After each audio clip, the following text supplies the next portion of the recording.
Hello students, मैं शुभम सोनी आपके अपने यूट्यूब चैनल सोनी क्लासेज में एक बार फिर से स्वागत है। स्टूडेंट्स, आज मैं आपके लिए क्लास 10th की फिजिक्स का एक नेक्स्ट वीडियो आपके बीच लेकर आया हूँ, जो कि हमारा चैप्टर चल रहा था प्रकाश, परावर्तन तथा अपवर्तन।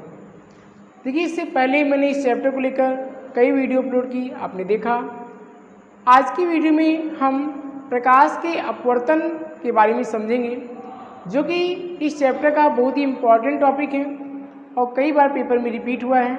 तो आज की वीडियो में प्रकाश के अपवर्तन को बहुत ही डिटेल से हम समझेंगे और एक एक पॉइंट आपको क्लियर करेंगे कि प्रकाश का अपवर्तन होता क्या है, और उनकी घटनाओं पर भी हम बात करेंगे कि उनकी घटनाएं आखिर कैसे घटित होती हैं। तो चलिए स्टार्ट करते हैं। प्रकाश का अपवर्तन।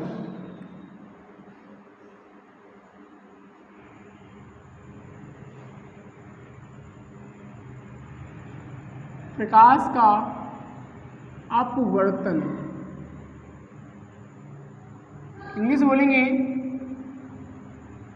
रिफ्रैक्शन ऑफ लाइट, यानी प्रकाश का अपवर्तन। तो प्रकाश का अपवर्तन क्या है, ध्यान दीजिएगा। यहाँ पे हम आपको फिगर बनाते हैं, फिगर को ध्यान से समझिएगा। सपोज मेरे पास कोई एक सतह है, ये कोई एक सतह है हमारे पास, और इसमें क्या है, ऊपर हमारे पास एयर है यानी वायु है, और नीचे क्या है, ग्लास यानी कांच। मतलब ऊपर विरल माध्यम है और नीचे क्या है, सघन माध्यम है। मतलब यहाँ पे वायु क्या है, एक विरल माध्यम है, और कांच क्या है, एक सघन माध्यम है। विरल माध्यम का मतलब क्या होता है, इसमें जो धूल के कण होते हैं वो क्या होते हैं, बहुत दूर दूर होते हैं, यानी वो विरल माध्यम होता है। और सघन माध्यम में क्या होता है कि जो कण होते हैं वो बहुत ही क्या होते हैं, पास पास होते हैं, तो उनको बोलते हैं सघन माध्यम। ठीक है ना। तो हमारे पास क्या है, दो माध्यम है, एक तो विरल और दूसरा क्या है, सघन है। अब यहाँ से क्या करते हैं, एक प्रकाश की किरण को हम आपतित करते हैं ऐसे। ये प्रकाश की किरण है जो आपतित हो रही है। अब यहाँ पर हम खींचेंगे अभिलंब। ये क्या खींचेंगे, अभिलंब खींचेंगे। अब यहाँ पर ध्यान से समझिएगा, इसको थोड़ा इधर कर लेते हैं ऐसे।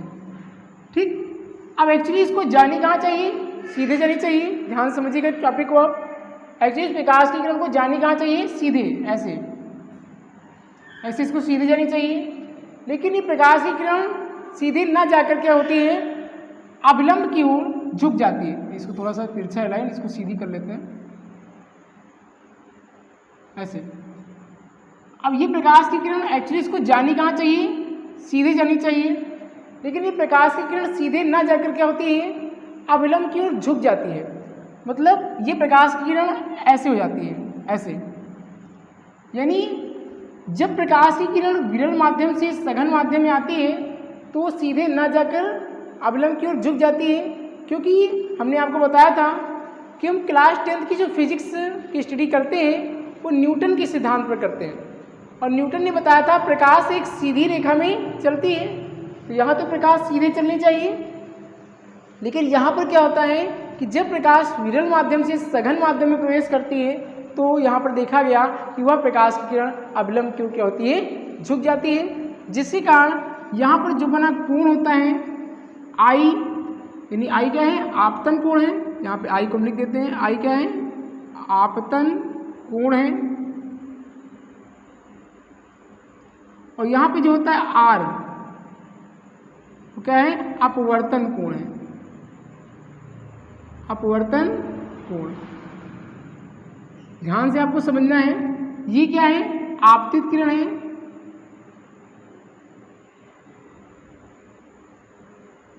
ये आपतित किरण है, और ये प्रकाश की किरण क्या है, अपवर्तित है, अपवर्तित किरण है। देखिए, आप सिचुएशन को बहुत ध्यान से समझिए, जिससे आप समझ पाए अपवर्तन के बारे में अच्छे से। ठीक है ना। तो यहाँ पर क्या हुआ कि ये मेरे पास एक सतह है, अब यहाँ पर मेरे पास विरल माध्यम है ऊपर, और नीचे क्या है, सघन माध्यम है। अभी हम सघन माध्यम को भी ऊपर करेंगे और विरल माध्यम को भी नीचे कर क्रिया करेंगे, तो यहाँ ध्यान से समझिएगा। तो हम प्रकाश के अपवर्तन की परिभाषा पढ़ें, परिभाषा पर बात करें तो परिभाषा क्या है कि यहाँ पर दो माध्यम हैं, यानी दो समांगी माध्यम है। समांगी मतलब कि समान अंग, मतलब इनके अंग क्या हैं, आपस में समान है, यानी दोनों एक समांगी माध्यम है। तो इसकी परिभाषा पर हम बात करें तो परिभाषा क्या होगी कि जब प्रकाश की किरण एक समांगी माध्यम से दूसरी समांगी माध्यम में प्रवेश करती है, जब प्रकाश की किरण एक समांगी माध्यम से दूसरी समांगी माध्यम में क्या करती है, प्रवेश करती है, तो वह अपनी मार्ग से विचलित हो जाती है। अपनी मार्ग से क्या हो जाती है, विचलित। देखिए भटक रही है ना, ये नीचे आ रही है, तो अपनी मार्ग से क्या हो रही है, विचलित हो रही है। तो आप क्या कहेंगे कि जब प्रकाश की किरण एक समांगी माध्यम से दूसरे समांगी माध्यम में प्रवेश करती है तो वह अपनी मार्ग से विचलित हो जाती है। इस घटना को प्रकाश का अपवर्तन कहते हैं, ठीक है ना। अब ये हमारा प्रकाश का अपवर्तन हो गया। अब इसके नियम पर बात करें तो प्रकाश के अपवर्तन के दो नियम होते हैं, यानी प्रकाश के अपवर्तन के कितने नियम होते हैं, दो नियम होते हैं। इसके नियम पर बात करें तो यहाँ पर जो पहला नियम होगा वो क्या होगा हमारा कि जो आपतित किरण होती है, मतलब आपतित किरण और अपवर्तित किरण, और जो हमारा ये अभिलंब खींचा गया है जिसको हमने डॉट लाइन से देखिए यहाँ प्रदर्शित किया है, वो तीनों क्या होते हैं, एक ही तल पर होते हैं, यानी इनका तल अलग अलग नहीं हो सकता कि आपतित किरण कहीं अलग से गुजरे या उसको अभिलंब कहीं अलग हो, ऐसा नहीं हो सकता। ये तीनों क्या होंगे, यानी आपतित किरण, अभिलंब और जो अपवर्तित किरण हमारा होगा वो तीनों क्या होंगे, एक ही तल पर होंगे। तो आप देखिए ये तीनों क्या हैं, एक ही तल पर हैं, यानी एक ही बिंदु पर हैं। तो आप लिखेंगे आपतित किरण, अपवर्तित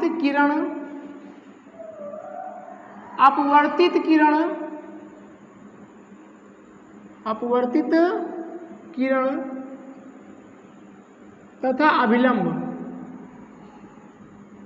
अभिलंब तीनों एक ही तल पर होते हैं, तीनों एक ही तल पर होते हैं या एक ही बिंदु पर होते हैं, आप लिख सकते हो।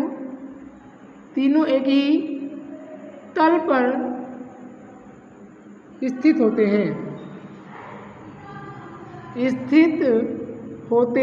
हैं, ऐसा आपको यहाँ पर लिखना है। ये इसका पहला नियम है, यानी प्रकाश के अपवर्तन का जो पहला नियम है वो यही है कि जो आपतित किरण होती है और जो हमारा अपवर्तित किरण होती है, जो अभिलंब होती है, वो तीनों क्या होती है, एक ही तल पर होती है, एक ही बिंदु पर होती है, ठीक है ना। अब यहाँ पे दूसरे नियम की बात करें तो दूसरा नियम है हमारा स्नेल का नियम। स्नेल का नियम, इसको स्नेल नामक साइंटिस्ट ने बताया था, स्नेल एक साइंटिस्ट का नाम है। दूसरा नियम है स्नेल का नियम, जो कि होता है sine I upon sine R equal to mu, जहाँ म्यू क्या है, अपवर्तनांक है, यानी नियतांक है। ध्यान से समझिएगा, यहाँ पे म्यू क्या है, यहाँ पे लिख दे रहे हैं, म्यू क्या है, अपवर्तनांक है, ठीक है ना। तो यहाँ पे जो दूसरा हमारा नियम होता है वो होता है स्नेल का नियम।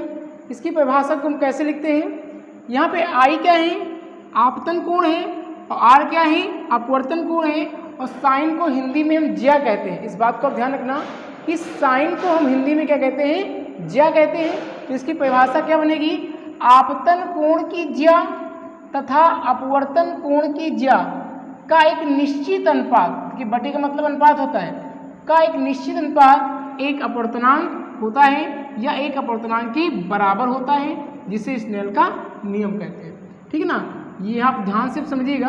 I क्या है, आपतन कोण है, और साइन को हम हिंदी में क्या कहते हैं, ज्या कहते हैं। और R क्या है, यहाँ पे देखिए R क्या है, हमने बताया आपको, अपवर्तन कोण है, तो साइन को ज्या कहेंगे आप। तो म्यू क्या है, अपवर्तनांक है, इसको आप ऐसे भी कह सकते हैं कि आपतन कोण की ज्या तथा अपवर्तन कोण की ज्या का एक निश्चित अनुपात एक अपवर्तनांक होता है या एक अपवर्तनांक के बराबर होता है, जिसे स्नेल का नियम कहते हैं।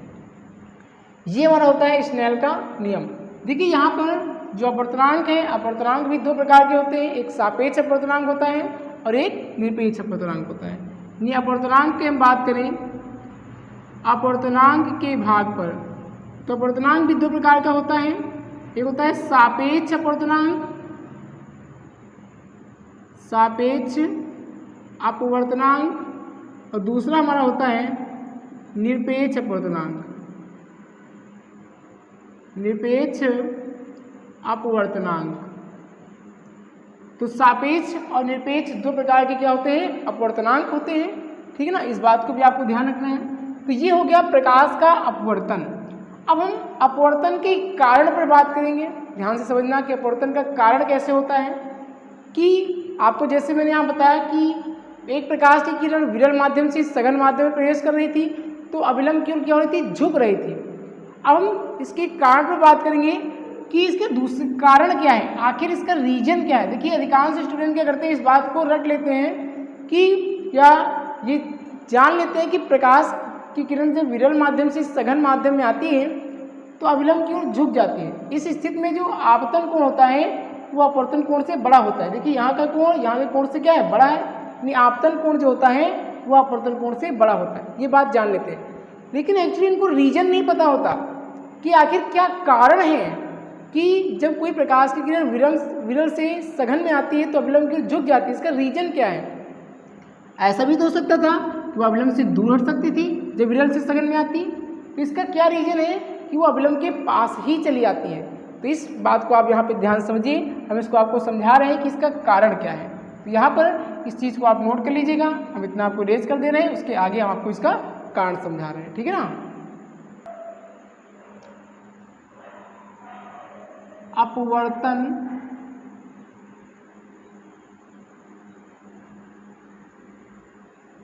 का कारण, यानी अपवर्तन का कारण पर हम बात करें तो इसका पहली घटना पढ़ते हैं कि जब प्रकाश की किरण कहाँ से, विरल से सघन में जाती है। ध्यान से समझिएगा, जब प्रकाश की किरण विरल से कहाँ जाती है, सघन में जाती है, तो आपने क्या देखा कि ये अभिलंब की ओर झुक रही थी। अब यहाँ पर ध्यान दीजिएगा, इस प्रकाश के अपवर्तन की हम दूसरी भी परिभाषा बोल सकते हैं। जैसे कि यहाँ पर हम मान लें ये क्या है, V1 पहले माध्यम में प्रकाश की चाल है और V2 क्या है, दूसरे माध्यम में प्रकाश की चाल है। ध्यान समझना, अभी आपको मैंने जो स्नेल का नियम बताया था अपवर्तन में, प्रकाश का अपवर्तन का जो दूसरा नियम हमारा था स्नेल का नियम, जिसे हमने आपको बताया भी, ध्यान दीजिएगा। अभी आपको बताया था sine I upon sine R equal to mu. अभी आपको समझाया आपतन कोण की ज्या तथा अपवर्तन कोण की ज्या का एक निश्चित अनुपात एक अपवर्तनांक होता है, जिसे स्नेल का नियम कहते हैं। ये इसको दूसरी भाषा में हम कैसे बोल सकते हैं, ध्यान समझना। ये जो V1 है वो क्या है, पहले माध्यम में प्रकाश की चाल है, और V2 क्या है, दूसरे माध्यम में प्रकाश की चाल है। इसका मतलब है V1 upon V2 equal to क्या हो जाएगा, म्यू। इसको इस प्रकार से यदि बोले तो यहाँ पर क्या निकल के आएगा कि पहले माध्यम में प्रकाश की चाल तथा दूसरे माध्यम में प्रकाश की चाल, पहले माध्यम में प्रकाश की चाल तथा दूसरे माध्यम में प्रकाश की चाल का एक निश्चित अनुपात एक अपवर्तनांक होता है, जिसे स्नेल का नियम कहते हैं। तो यहाँ पे स्नेल के नियम की हमने दो परिभाषा आपको बताई। आप कोई भी परिभाषा पेपर में लिख सकते हो, इसके लिए आप स्वतंत्र हैं। तो आप इस बात को समझें, ठीक है ना। तो क्या करेंगे, हम विरल से सघन में जाएंगे तो इन दोनों कंडीशन पर हम लेकर आगे इसको प्रूव करेंगे कि क्या कारण है कि जब कोई प्रकाश की किरण विरल से सघन में आती है तो अभिलंब की ओर झुक जाती है, ठीक है ना। तो ध्यान दीजिएगा, जैसे कि अभी हमने पढ़ा sine I upon sine R equal to mu, इसको मान लेते हैं समीकरण नंबर 1। और यहाँ पे अभी मैंने पढ़ा V1 upon V2 equal to mu, इसको मान लेंगे समीकरण नंबर 2। यानी दोनों एक ही चीज़ें हैं, हम दोनों परिभाषाओं को लेकर, दोनों के सूत्र को लेकर हम प्रूव कर रहे हैं। तो ध्यान दीजिएगा, यहाँ पर दोनों एक्चुअली क्या है, बराबर है, यानी म्यू दोनों में अपवर्तनांक है। इसको हम लिख सकते हैं sine I upon sine R equal to V1 upon V2। यदि दोनों आपस में बराबर हैं, समीकरण नंबर 1 व 2 से म्यू दोनों में क्या है, बराबर है, तो ये भी आपस में क्या होंगे, बराबर होंगे। तो इस कंडीशन में मैंने दोनों को क्या दिया, आपस में बराबर लिख दिया। अब यहाँ पर आप ये चीज़ जानते हैं कि जो विरल माध्यम होता है, विरल माध्यम में प्रकाश की चाल क्या होती है, अधिक होती है, और सघन माध्यम में प्रकाश की चाल क्या होती है, कम होती है। जैसे कि हम आपको एग्जाम्पल लें जिसे हमको हवा में ऐसे दौड़ना हो तो आप बहुत तेज़ी से दौड़ लेंगे। मतलब आपको कोई एक दिशा बता दी जाए कि इस दिशा से आपको दिशा क्यों दौड़ना है हवा में, तो आप बहुत तेज़ी से दौड़ लेंगे। अब यहाँ से यदि उसी दिशा में हम कोई तालाब हो या नदी हो, उसमें पानी भरा हो और आपसे हम कह दें उसी दिशा में आप दौड़िए, तो आपकी जो चाल होगी, स्पीड होगी, वो कम हो जाएगी उस वायु की अपेक्षा। यानी आप वायु में बहुत तेज़ी से दौड़ सकते हैं, जबकि आप तालाब के पानी में, तालाब में आप बहुत तेज़ नहीं दौड़ सकते हैं। वायु की अपेक्षा आप थोड़ा धीरे ही दौड़ेंगे क्योंकि वहाँ पे पानी भरा हुआ है। तो यहाँ पर क्या है कि सिर्फ वायु है। वायु क्या होता है? विरल माध्यम होता है। हमने आपको बताया कि इसमें जो होते हैं वो जो कण होते हैं हमारे, वो क्या होते हैं, बहुत दूर दूर होते हैं, जबकि सघन माध्यम में कण क्या होते हैं, बहुत पास पास होते हैं। यानी यहाँ पर दौड़ना कठिन हो जाता है, लोग इतनी स्पीड में नहीं दौड़ सकते हैं विरल की अपेक्षा। तो यहाँ पर आप ध्यान समझिएगा। तो यहाँ पे जो V1 होगा वो क्या हो जाएगा, यहाँ पे हम विरल से सघन में जा रहे हैं, विरल से सघन में जा रहे हैं, तो V1 क्या हो जाएगा, बड़ा हो जाएगा। किससे? V2 से। V1 में प्रकाश की चाल क्या होगी, अधिक होगी। V1 किसके लिए? विरल माध्यम के लिए है, और विरल माध्यम में प्रकाश की चाल क्या होती है, अधिक होती है, तो इसकी तरफ मुंह खुला रहेगा। और V2 में प्रकाश की चाल क्या होगी, कम होगी, क्योंकि सघन माध्यम है, तो इसकी तरफ मुंह क्या होगा, बंद होगा। यानी यहाँ पे V1 बड़ा है, V2 छोटा है, तो इस प्रकार से यहाँ पे साइन I भी क्या हो जाएगा, बड़ा हो जाएगा। ये V1 बड़ा है तो साइन I बड़ा होगा इसके सामने वाला, और यहाँ पे V2 छोटा है तो इसके सामने वाला साइन R भी क्या होगा, छोटा होगा। और साइन से साइन काट दें तो यहाँ पे आ जाएगा I is greater than R।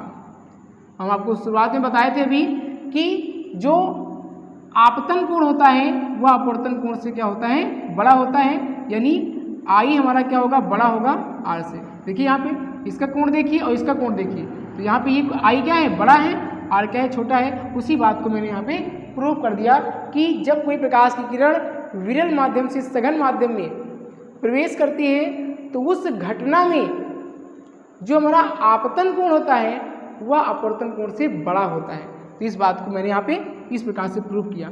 तो ये आपको रीजन मैंने बताया कि ऐसा होता क्यों है। एक्चुअली बहुत से स्टूडेंट इस बात को नहीं जानते, बस समझ लेते कि ऐसा होता है, लेकिन मैंने आपको इस चीज़ को प्रूव दिया है कि ये आखिर होता क्यों है। ठीक है ना। तो चलिए यहाँ पे मैंने विरल से सघन का केस जाना।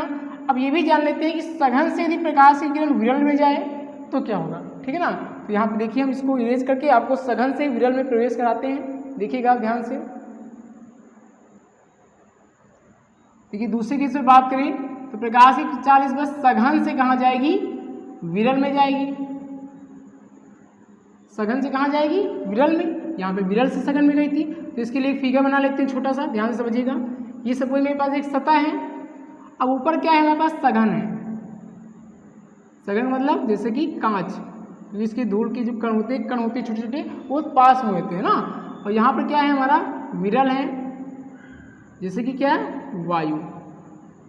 वही एग्जाम्पल मैंने यहाँ पर भी लिया था, बस मैंने क्या किया था कि इस बार विरल को ऊपर रखा था, सघन को नीचे। इस बार मैंने सघन को ऊपर रखा है, विरल को नीचे। अब ध्यान दीजिएगा, यहाँ से कोई प्रकाश की किरण आएगी, आपतित होगी। अब यहाँ से मैंने क्या खींचा है, ध्यान समझना, ये क्या है, अभिलंब है, लेकिन ना दिख रहा हो, थोड़ा हम इसको ब्लैक से बना देते हैं। ये क्या है, हमारे पास अभिलंब है। अब यहाँ पर क्या देखा गया कि ये प्रकाश की किरण एक्चुअली जानी कहीं चाहिए, सीधे। ये न्यूटन ने बताया था प्रकाश सीधी रेखा में चलती है। अब इसको जाना तो सीधे चाहिए था, लेकिन ये क्या होता है कि ये अभिलंब से क्या हो जाती है, अभिलंब है हमारे पास, नॉर्मल है, इससे क्या हो जाती है, दूर हट जाती है। ऐसी स्थिति देखी गई। यानी जब प्रकाश की किरण को सघन से विरल में प्रवेश कराया गया तो वो अभिलंब से दूर हट जाएगी, मतलब अभिलंब से दूर हट गई। ये यहाँ पे घटना देखी गई। तो यहाँ पर जो आई हुआ, यानी जो आपतन कोण हुआ आई, और ये जो हमारा कोण बनेगा जिसको हम क्या बोलेंगे, अपवर्तन कोण बोलेंगे। इस स्थिति में आई क्या हो गया, छोटा हो गया आर से। ये देखा गया। यहाँ पे देखो आई बड़ा था, आर छोटा था, और यहाँ पे क्या है, आई देखिए छोटा है, आर बड़ा है। ऐसी घटना कब हुई, जब प्रकाश की किरण को सघन से विरल में भेजा गया। तो ये देखिए, इस बात को हम प्रूव करते हैं आखिर ऐसा क्यों हुआ। तो देखिए अभी मैंने आपको स्नेल का नियम पढ़ाया, वही से प्रूव करते हैं। Sine I upon sine R equal to mu, this is the question number first. देखिए आप यहाँ म्यू भी मान सकते हो और एन भी मान सकते हो, एन भी आप लिख सकते हो, स्मॉल एन भी लिख सकते हो, कुछ भी आप मान सकते हो वर्तमान के रूप में। ठीक है ना। तो यहाँ पे क्या हो जाएगा V1/V2 इक्वल टू क्या हो जाएगा म्यू, जिसको मान लेंगे समीकरण नंबर 2। यही चीज़ हमने बताई थी अभी आपको, और दोनों को फिर लेकर हम आगे वर्क करेंगे। देखिए हम आपको इसलिए ये बताना चाह रहे हैं कि यहाँ n लिख सकते हो, कि कई पुस्तकों में यहाँ n भी लिखा गया है, तो आप कंफ्यूज मत हो जाना कि कहीं n लिखा है कहीं भी लिखा है, तो इस बात को लेकर कहीं भी कंफ्यूज मत होना, इसलिए मैंने आपको एकदम एक्सप्लेन किया है, ठीक है अच्छे से। अब देखिए यहाँ पे क्या करेंगे हम, समीकरण नंबर 1 व 2 से, समीकरण नंबर 1 व 2 से हम बात करें तो क्या हो जाएगा, ये आपस में बराबर है तो ये भी आपस में क्या होंगे, बराबर होंगे। तो sine I upon sine R equal to क्या हो जाएगा V1/V2। अब हमने क्या किया, ऊपर वाले को V1 मान लिया और नीचे वाले को क्या मान लिया, V2 मान लिया। तो यहाँ पे आप देखिए V1 क्या है, सघन माध्यम है। अभी मैंने आपको बताया कि सघन माध्यम में प्रकाश की चाल क्या होती है, कम होती है। तो यहाँ पर क्या हो जाएगा, V1 हमारा क्या हो जाएगा, छोटा हो जाएगा, और V2 क्या है, विरल माध्यम है, तो प्रकाश की चाल अधिक होगी, इधर की तरफ मुंह खुला रहेगा। तो इस स्थिति में V1 क्या है, छोटा है, यानी साइन आई भी छोटा हो जाएगा, और V2 क्या है, बड़ा है, तो साइन आर भी हमारा क्या हो जाएगा, बड़ा हो जाएगा। और साइन से साइन जब कैंसिल होगा तो आई इज लेस देन क्या निकल के आएगा, आर, यानी आई हमारा क्या हो जाएगा, छोटा हो जाएगा। देखिए यही बात मैंने यहाँ पर भी आपको बताई थी, ठीक है ना। तो एक्चुअली आपको मैंने इस बात को प्रूव किया कि विरल से सघन की जो घटना होती है तब आखिर क्यों हमारा आपतन कोण जो होता है वो बड़ा होता है अपवर्तन कोण से, और जब सघन से विरल की घटना होती है तो क्यों हमारा आपतन कोण छोटा हो जाता है, किससे, अपवर्तन कोण से। इस बात को मैंने आपको प्रूव किया। तो एक इम्पॉर्टेंट टॉपिक है, पेपर में बहुत ज़्यादा पूछा गया है, हमने आपको डिटेल से इसको एक्सप्लेन किया। आप इसको तैयार कीजिए, अपवर्तन बहुत ही इंपॉर्टेंट टॉपिक है, ठीक है ना। और नेक्स्ट वीडियो में हम इसके आगे का टॉपिक लेकर आएंगे। इसको आप अगर आपको एक बार में नहीं समझ में आता है तो आपके पास वीडियो है, इसको बैक करके कि आप तब तक समझें जब तक आपको समझ में ना आ जाए, ठीक है ना। इसको आप कई बार देखें, आपको समझ में आ जाएगा, बस आप पूरा मन लगा के वीडियो को देखें, ठीक है ना। आपको कोई दिक्कत नहीं होगी, ये हमारा आपसे वादा है, बस आप मन से समझिए, ठीक है ना। तो चलिए फिर मिलते हैं नेक्स्ट वीडियो में, तब तक आप वीडियो को देखते रहें और नोट्स बनाते रहें, ठीक है ना। Thank you.